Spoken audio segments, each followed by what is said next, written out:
আমার হুজুর কেবলা তৈয়ব শাহ রহমতুল্লাহ বলেছেন, যার কলমের এই অবস্থা তার কলবের কি অবস্থা। আলা হযরত বানিয়ে জষ্ট জুলুস ঈদে মিলাদুন নবী আল্লামা তৈয়ব শাহ একটা বাণী, যার কলমের এই অবস্থা লেখনীতে নবীর প্রেমে, তার কলবের কি অবস্থা। উনি বলছেন সারে লা মাকাসে তলব হুই। আচ্ছা এটা পরে বলছি, আগে ওই জায়গাটা শুনে যাব। ও जो न थे तो कुछ न था। নবীজি যখন ছিল না, আল্লাহ ছাড়া আর কিছুই ছিল না। সুবহানাল্লাহ। ও जो न हो तो कुछ न हो, উনি না হলে কিছুই হতো না। জান है वो জাহান কি, আমার নবী হলেন এই গোটা জাহানের জান। জান হ্যাঁ তো জাহান হ্যাঁ। আমার ভিতরে জান আছে বলে আমি কথা বলতেছি, হাত নাড়াচ্ছি। আমার নবী হলেন এই পৃথিবীর জান। ওই ঘড়ির জান হলো তার ব্যাটারি। এখন 1:15 ব্যাটারি খুলে ফেলবো, 100 বছর পর ব্যাটারি লাগাই দিব, 2টা বাজবে, 5টা, কয়টা থাকবে? 1:15 থেকে যাবে। তো মেরাজের রাতে পৃথিবীর জান যখন চলে গেছে উপরে, পৃথিবীর জায়গা স্টপ হয়ে গেছে, সমুদ্রের ঢেউ দাঁড়িয়ে আছে, গাছের পাতা দাঁড়িয়ে গেছে, চন্দ্র সূর্য গ্রহ নক্ষত্র যা কিছু পৃথিবীর সাথে সম্পৃক্ত সব জায়গার দাঁড়ানো, জান নাই। পানি গড়াইতে যাচ্ছিল, দাঁড়িয়ে গেছে, জমিনে স্টপ, আর টুসে নেয় নাই,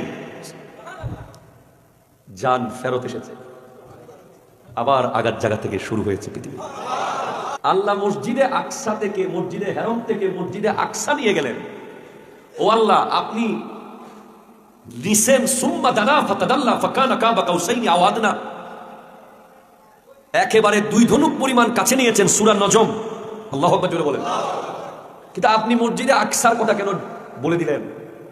আপনি ডাইরেক্ট সুবহানাল্লাযী আসরা বিআবদিহি লাইলাম মিনাল মসজিদিল হারামি ইলাল আরশিল মুআল্লা। কেউ আপিল করতে পারতো আল্লাহর বিরুদ্ধে? কোনো কোর্ট আছে বলার কোনো সুযোগ? কিন্তু আল্লাহও জানেন কাফেরদের ক্ষমতা কতটুকু, তাদের সীমানা কতটুকু।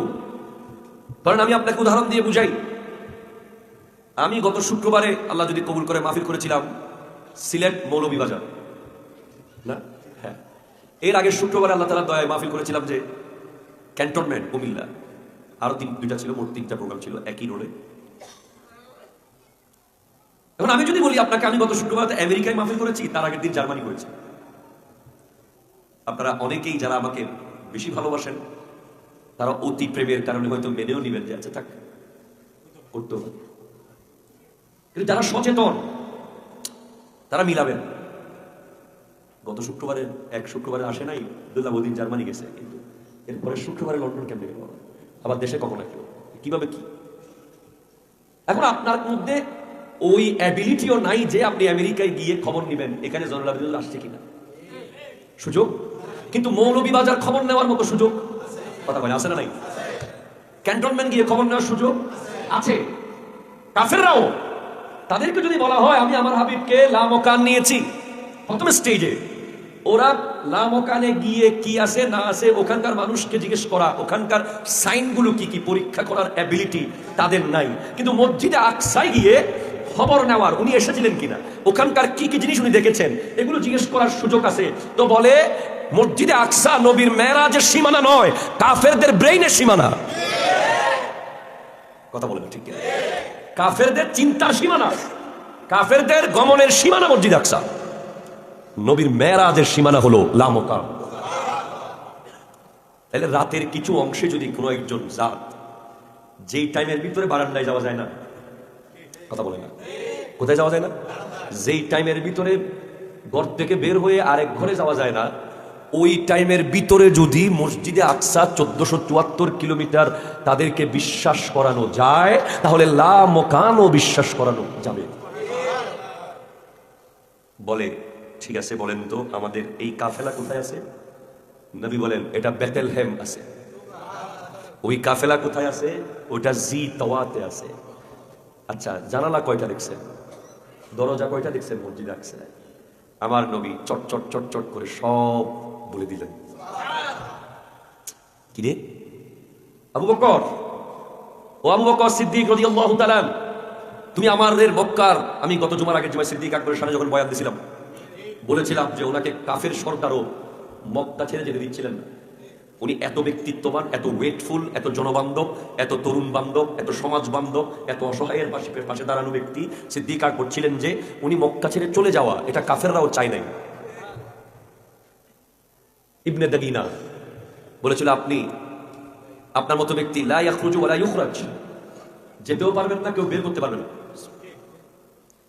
সবাই ওনার কাছে আগে গেলেন, বলে এগুলো কি বলতেছে, আপনি কি বলেন? এটা কি মনে করছিলেন সিদ্দিক আকবর লজিকের চশমা দিয়ে দেখবে? মনে করেছিলেন সিদ্দিক আকবর ইলমের চশমা দিয়ে দেখবে? আরে সিদ্দিক আকবর তো ইলমের চশমা, লজিকের চশমা দেবে না নবীর ক্ষেত্রে, উনি দেবে ইশকের চশমা। আমি আগেও বলেছি, এখনো বলছি, আল্লাহ এবং রাসূলকে ইলম দিয়ে আর লজিক দিয়ে চেনা যাবে না। জ্ঞান দিয়ে আল্লাহকে চেনা যাবে না, লজিক দিয়ে আল্লাহকে চেনা যাবে না।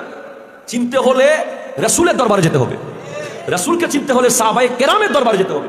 সাহাবায়ে কেরাম, নবী ঘুরে গেছেন মসজিদে আকসার দিকে নামাজের ভিতরে, লজিক বলছে মনে হয় ভুল হচ্ছে, মনে হয় খেয়াল করে নাই, পিছন থেকে লোকমা দিই আল্লাহু আকবার আল্লাহু আকবার বলি, না ওনারা সেটা করেন নাই, ওনারা ঘুরে গেছেন।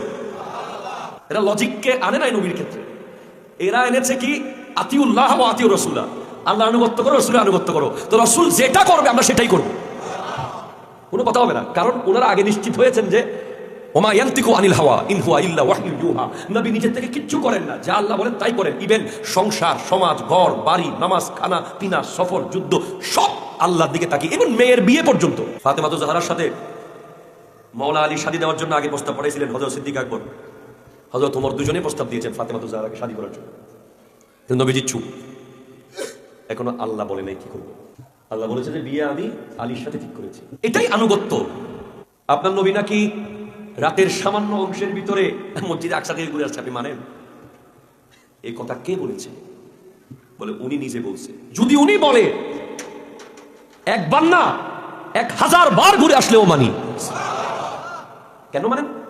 আরে উনি বলেছেন না দেখে আল্লাহ মেনেছি, উনি বলেছেন না দেখে জান্নাত মেনেছি, উনি বলেছেন না দেখে কিয়ামতের মাঠ মেনেছি, উনি বলেছেন না দেখে পুলসিরাত মেনেছি, উনি বলেছেন না দেখে মিজানের পাল্লা মেনেছি, উনি বলাতে এর চেয়ে আরো কত বড় বড় বিষয় মেনে ফেলেছি। এটা তো সামান্য সফরের বিষয়। এজন্য প্রথম যিনি তাসদীক করেছেন এই বিষয়টাকে, নবী যখন আসতেছিলেন মেরাজ থেকে, জিবরিলকে বলতেছেন ভাই এগুলো মানুষে মানবে? একটু জোরে বলেন না। এই যে এই জিনিসগুলো যে হচ্ছে, আমি মানুষকে কিভাবে এই জিনিসগুলো মানাবো? মানুষকে এই কথা বিশ্বাস করবে আমি যে জান্নাত দেখতেছি, জাহান্নামে শাস্তি দেখতেছি, আমি যে কথাবার্তা বলে সব কিছু করে চলে যাচ্ছি? তখনই জিবরিল আমিন বলেছিলেন একজন ব্যক্তি মেনে নেবে, তার নাম আবু বকর সিদ্দিক। ইউসাদ্দিকুকা আল্লাযী সিদ্দিকুন, যিনি আপনাকে সত্যায়ন করে নেবে উনি সিদ্দিক আকবর, উনি কাফি। এজন্য জন্মের আগে থেকে সিদ্দিক আকবরকে আল্লাহ সেট করেছেন এই কাজের জন্য। ওই যে বলেছিলাম সিদ্দিক আকবরের আব্বা যখন তাকে মূর্তির ঘরের মধ্যে মারতে চেয়েছিল, তখন মা বলেছিল এই ছেলেকে মারা যাবে না। এই যখন আমার পেটের মধ্যে ছিল তখন অদৃশ্য আওয়াজ শুনতাম, ইয়া আমাতুল্লাহি আলা তাহকি আবশিরি বিল ওয়ালিদিল আতি ইসমুহু ফিস সামায়ে সিদ্দিক লি মুহাম্মাদিন সাহিবুন ওয়া রফি। হে জাহান্নাম থেকে পরিত্রাণ প্রাপ্ত রমণী, তোমাকে জাহান্নাম থেকে পরিত্রাণ প্রাপ্ত সন্তানের সুসংবাদ দিচ্ছি, প্রাপ্ত, যার নাম আসমানে সিদ্দিক। সিদ্দিক মানে সবচেয়ে বড় সত্যবাদী, যিনি মুখ দিয়ে বের করলে যদি মিথ্যাও হয় এটা আল্লাহ সত্য করে ফেলে, দুনিয়ার নিজাম পাল্টে ফেলবে। এই যে বলেছিলাম মালিক বিন সিনান উহুদের মাঠ থেকে আসতেছে, তার মা মানুষকে জিজ্ঞেস করতেছে আমার ছেলে বেঁচে আছে? বলে আপনার ছেলে তো নাই, শহীদ হয়েছে, কনফার্ম, অনেক মানুষ একমত হয়ে গেছে উনি শহীদ। মা তো সিদ্দিক আকবর আসতেছে, মায়ের দিকে তাকিয়ে আসলে হঠাৎ করে সন্তানের জন্য পেট করে উঠছে মনে হয়, আমার ছেলে কই? আপনার ছেলে আসতেছে। কি কয়? আমার ছেলে এতগুলো লোক কইল শহীদ হয়ে গেছে, আপনি কইলেন আসতেছে, আর আসতেছে কইছি যান। তখন তাড়াতাড়ি তার মা নবীজির কাছে গেলেন, ইয়া রাসূলুল্লাহ আমার ছেলে কি আসলে আসতেছে না মারা গেছে, একটু যদি আপনি সমাধান দেন। দুই দলে দুই রকম কয়। কয় আসতেছে কে কইছে? কয় সিদ্দিক আকবরে কইছে। কয় তাইলে আসবে? কয় কিল্লাই? কয় সে শহীদ হয়েছে ঠিক, কিন্তু সিদ্দিক আকবরের মুখ দিয়ে যখন আসতেছে বের হয়েছে, আল্লাহ তাকে আবার জিন্দা করে দিয়েছে আসার জন্য।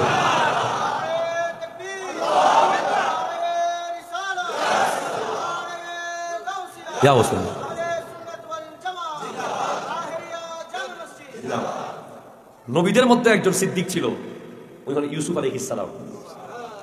এই জন্য উনি যা বলতেন তা হয়ে যেত। উনি স্বপ্নের সত্য ব্যাখ্যা দিতেন।